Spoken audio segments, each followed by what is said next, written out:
So hello everyone, कैसे हैं आप सभी। आई होप आप लोग बहुत ही अच्छे होंगे। तो आज हम लोग चर्चा करेंगे यूपी पुलिस और यूपी होमगार्ड का। अगर आपने फॉर्म भरा है तो उसमें स्पेशल टॉपिक है आंतरिक सुरक्षा और आतंकवाद, और इससे रिलेटेड जितने भी एमसीक्यू बनने वाले हैं टॉप 50 एमसीक्यू को हम टॉप 10 मिनट में देखने वाले हैं। तो चलिए वीडियो को स्टार्ट करते हैं। तो आज का सबसे पहला जो क्वेश्चन है, सॉरी तो 6 नंबर से क्वेश्चन लग गया, तो बस मुझे 10 मिनट दीजिए और 10 मिनट में पूरा कंप्लीट हो जाएगा टॉपिक। तो भारत में आंतरिक सुरक्षा का मुख्य दायित्व जो होता है वो किस मंत्रालय का है। तो भारत में आंतरिक सुरक्षा का मुख्य दायित्व किसका होता है, तो वो गृह मंत्रालय का होता है। राष्ट्रीय जांच एजेंसी NIA का गठन किस आतंकी हमले के बाद किया गया था। तो इसका राइट ऑप्शन जो होगा वो मुंबई हमला के बाद क्या किया गया था कि NIA का गठन किया गया था। उत्तर प्रदेश का कौन सा क्षेत्र नक्सलवाद से सर्वाधिक प्रभावित रहा है। तो उत्तर प्रदेश का कौन सा ऐसा क्षेत्र है जो नक्सलवाद से सबसे ज़्यादा प्रभावित रहा है, तो वो है सोनभद्र और मिर्ज़ापुर। इसका राइट ऑप्शन जो होगा वो सोनभद्र और मिर्ज़ापुर हो जाएगा। भारत नेपाल जो यूपी से लगती है उसकी सीमा की सुरक्षा की जिम्मेदारी किसके पास है। तो उसकी जो सीमा की सुरक्षा की जिम्मेदारी है वो किसके पास है, तो वो SSB के पास है। किसके पास है, SSB के पास है। अनलॉफुल एक्टिविटीज प्रिवेंशन एक्ट का उद्देश्य क्या है। तो इसका उद्देश्य जो है वो क्या है, ये है कि गैर कानूनी गतिविधियां रोकथाम अधिनियम। तो UAP का जो उद्देश्य है वो गैर कानूनी गतिविधियों की रोकथाम है, ये इसका उद्देश्य। नेक्स्ट है कि ब्लैक कैट कमांडो किसे कहा जाता है, NSG को कहा जाता है। उत्तर प्रदेश पुलिस की आतंकवाद निरोधक इकाई का क्या नाम है। तो उत्तर प्रदेश पुलिस की जो आतंकवाद निरोधक इकाई है उसका क्या नाम है, तो उसका नाम है ATS है। क्या नाम है, ATS है। हवाला क्या है, हवाला बताइए, हवाला क्या है। हवाला जो होता है वो क्या है, तो हवाला जो है अवैध तरीके से धन का हस्तांतरण करना ही हवाला कहलाता है। साइबर आतंकवाद के लिए IT एक्ट 2000 की कौन सी धारा दंडित करती है, तो ये धारा 66F करती है। भारत की विदेशी खुफिया एजेंसी कौन सी है। तो भारत की जो विदेशी खुफिया एजेंसी है वो कौन सी है, वो है RAW जो है वो क्या है कि भारत की विदेशी खुफिया एजेंसी है। ऑपरेशन ग्रीन हंट का संबंध किससे है। तो इसका जो संबंध है वो नक्सलवाद के खिलाफ कार्यवाही से है। भारत में आंतरिक खुफिया जानकारी जुटाने का कार्य कौन करता है, तो ये कौन करता है, ये IV करता है। राष्ट्रीय सुरक्षा अधिनियम NSA जिसे आम भाषा में रासुका कहते हैं, किस वर्ष बना। राष्ट्रीय सुरक्षा अधिनियम NSA जिसे आम भाषा में रासुका कहते हैं, ये किस वर्ष में बना। तो ये जो है 1980 में बना। कोबरा बटालियन किस केंद्रीय बल का हिस्सा है, तो ये जो है CRPF बल का हिस्सा है। स्लीपर सेल शब्द का संबंध किससे है, तो जो स्लीपर सेल का संबंध है वो आतंकवादियों का गुप्त समूह से है। धन शोधन को रोकने के लिए भारत में कौन सा अधिनियम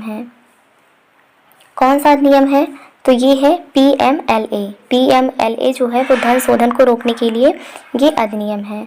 लोन वुल्फ अटैक का क्या अर्थ है, तो इसका अर्थ है कि भेड़ियों का हमला। ED प्रवर्तन निदेशालय का मुख्य कार्य क्या है, तो ED प्रवर्तन निदेशालय का मुख्य कार्य क्या है, इसका कार्य है कि आर्थिक अपराध और मनी लॉन्ड्रिंग की जांच करना। भारत की वर्तमान राष्ट्रीय सुरक्षा सलाहकार पद की जिम्मेदारी क्या है,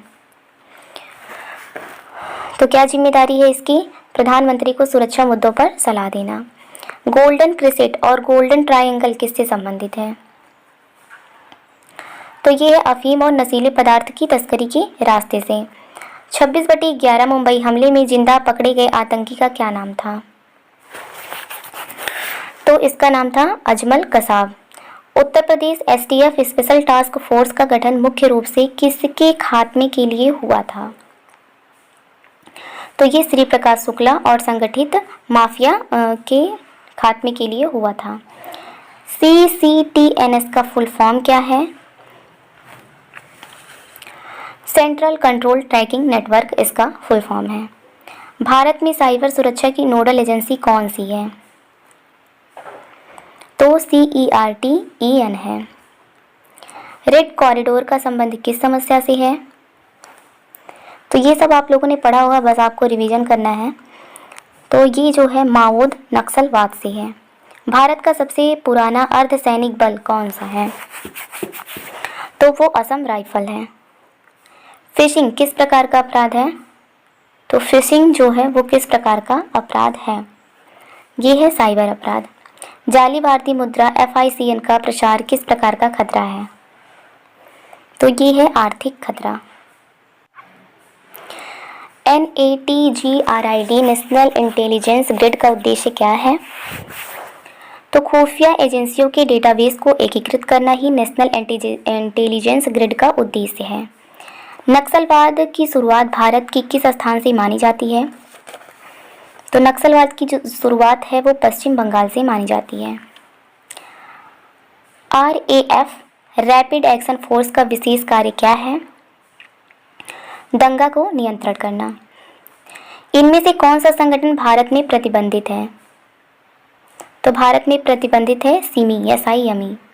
लश्कर-ए-तैयबा किस देश का आतंकी संगठन है?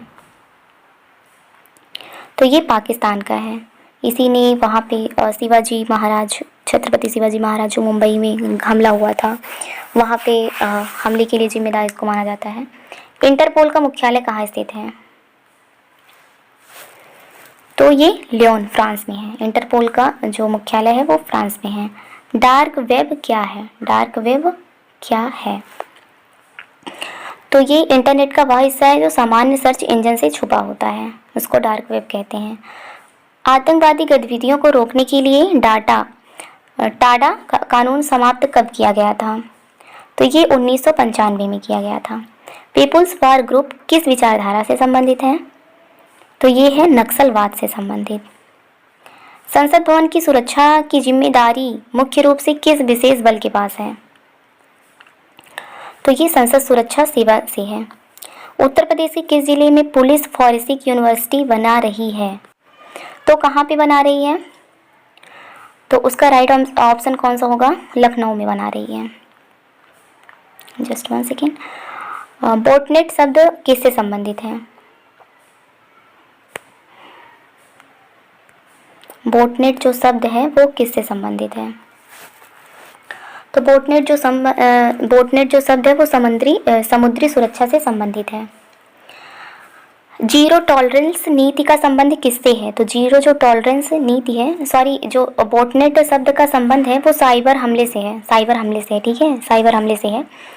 जीरो टॉलरेंस नीति का संबंध किससे है? तो ये जो है भ्रष्टाचार और अपराध आतंकवाद के प्रति है। भारत में VIP सुरक्षा का Z+ श्रेणी में सुरक्षा कौन प्रदान करता है? तो NSG और CRPF कमांडो जो हैं वो भारत में VIP सुरक्षा का Z+ श्रेणी में सुरक्षा प्रदान करते हैं। तटीय सुरक्षा के लिए कौन सा बल जिम्मेदार है? तटीय सुरक्षा की बात हो रही है तो तटीय सुरक्षा के लिए भारतीय तटरक्षक बल जो है जिम्मेदार हैं। अफ्स्पा जिसको AFSPA कानून कहाँ लागू होता है? तो ये जो कानून है वो अशांत क्षेत्रों में लागू होता है। ISIS की विचारधारा किस पर आधारित है? तो ये जो है धार्मिक चरमपंथ खिलाफत से संबंधित है। फिर है MCOCA जिसको मकोका कहते हैं, कानून किस राज्य का है जिसे अक्सर संगठित अपराध रोकने के लिए उदाहरण माना जाता है? इसका राइट आंसर आप लोग देंगे। लेफ्ट विंग एक्सट्रीमिटीज जिसे LWE कहते हैं, ये किसे कहा जाता है?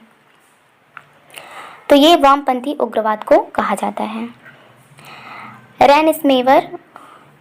रैनसमवेयर क्या है? फिरौती मांगने वाला मेलवेयर है, या एक एंटीवायरस, या एक पुलिस का सॉफ्टवेयर है, या फिर बैंक की स्कीम है? तो इसका भी राइट ऑप्शन आप लोग ही देंगे कमेंट बॉक्स में। पुलवामा आतंकी हमला 2019 के सुरक्षा बल के काफिले पर हुआ था।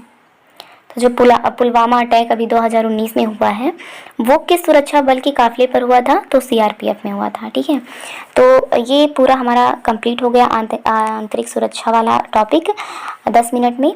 और अगर आप लोग होमगार्ड या फिर UP पुलिस की तैयारी कर रहे हैं तो उसके लिए उसमें जो ये स्पेशल टॉपिक दे रखा है उसी का ये क्वेश्चन है। आई होप आप लोग को सारी चीज़ें समझ में आई होंगी। नई वीडियो के साथ मिलते हैं, तब तक के लिए धन्यवाद।